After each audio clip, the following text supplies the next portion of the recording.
दोस्तों, जब भी प्रेम की बात होती है तो श्री कृष्ण का नाम सबसे पहले आता है। श्री कृष्ण को प्रेम और स्नेह का प्रतीक माना जाता है। पुराणों के अनुसार भगवान श्री कृष्ण की 16,108 रानियां थीं।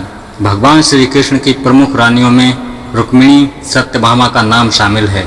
इसके अलावा श्री कृष्ण की बाल्यावस्था में गोकुल में गोपियों के साथ रासलीला की कहानियां आज भी प्रसिद्ध हैं। हालांकि सभी को प्रेम और स्नेह का पाठ पढ़ाने वाले श्री कृष्ण का नाम लेते समय राधा के साथ ही लिया जाता है। भले ही उनकी 16,108 रानियां थीं, लेकिन जब प्रेम की मिसाल दी जाती है तो श्री कृष्ण और राधा का प्रेम सबसे ऊपर होता है। श्री कृष्ण और राधा की प्रेम कहानियां पीढ़ी दर पीढ़ी सुनने को मिलती हैं, लेकिन जब भी राधा रानी और श्री कृष्ण के प्रेम का जिक्र होता है तो मन में ये सवाल जरूर उठता है कि जब दोनों के बीच इतना प्रेम था तो फिर श्री कृष्ण ने राधा से विवाह क्यों नहीं किया, और राधा कौन थी। दोस्तों, पद्म पुराण के अनुसार राधा का नाम वृषभानु रखा गया। कुछ विद्वान मानते हैं कि राधा का जन्म यमुना नदी के पास स्थित रावल गांव में हुआ था। बाद में उनके पिता बरसाना में बस गए थे। हालांकि कुछ लोग मानते हैं कि राधा का जन्म बरसाना में ही हुआ था। बरसाना में राधा जी को प्रेयसी कहा जाता है। ब्रह्म वैवर्त पुराण के अनुसार राधा जी कृष्ण से 4 वर्ष बड़ी थीं और उनकी सखी थीं। राधा जी से जुड़ी और भी कई मान्यताएं हैं। जब श्री कृष्ण 8 वर्ष के थे तब उनकी मुलाकात 12 वर्ष की राधा से हुई। दोनों एक दूसरे से विवाह करना चाहते थे। जब यह बात राधा के परिवार वालों को पता चली तो उन्होंने राधा को घर में ही रख लिया। उन्हें इसलिए कैद कर लिया गया क्योंकि वे राधा और कृष्ण के विवाह के खिलाफ थे और राधा की सगाई भी हो चुकी थी। इस पर यशोदा माता और नंद बाबा उन्हें आर्षि गर्ग के पास ले गए। आर्षि गर्ग ने भी कृष्ण को काफी समझाया। इसके बाद कृष्ण को मथुरा बुला लिया गया। वे हमेशा के लिए वृंदावन छोड़कर मथुरा चले गए।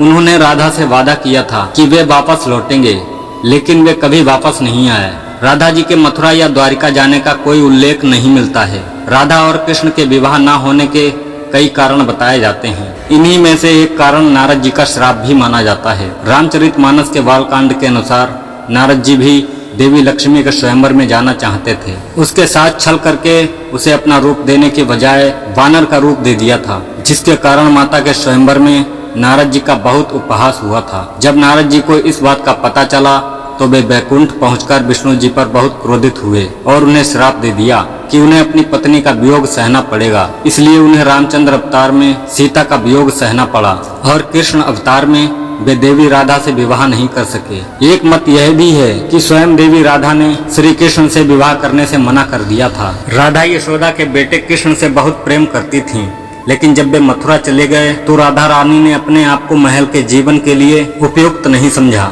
लोग चाहते थे कि श्री कृष्ण किसी राजकुमारी से विवाह करें, इसलिए राधा ने श्री कृष्ण से विवाह न करने का निर्णय लिया। राधा को यह एहसास हो गया था कि श्री कृष्ण भगवान के अवतार हैं। वे अपने आप को भक्त मानने लगी थीं। राधा श्री कृष्ण की भक्ति में लीन थीं। वे भगवान से विवाह नहीं कर सकती थीं। कहते हैं कि एक बार देवी राधा ने कान्हा से पूछा कि वह उनसे विवाह क्यों नहीं करना चाहते।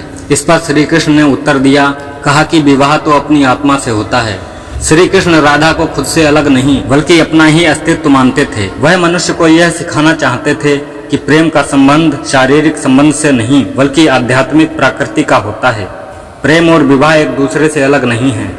यह राधा कृष्ण की तरह हैं, बिना विवाह के भी सदियों से एक जैसे हैं। जहाँ कृष्ण का नाम है वहाँ प्रकृति में राधा की याद है। दोस्तों, अगर आपको यह जानकारी अच्छी लगी हो तो वीडियो को लाइक करें, शेयर करें और कमेंट में राधे राधे जरूर लिखें और हमारे चैनल को सब्सक्राइब करना ना भूलें। धन्यवाद।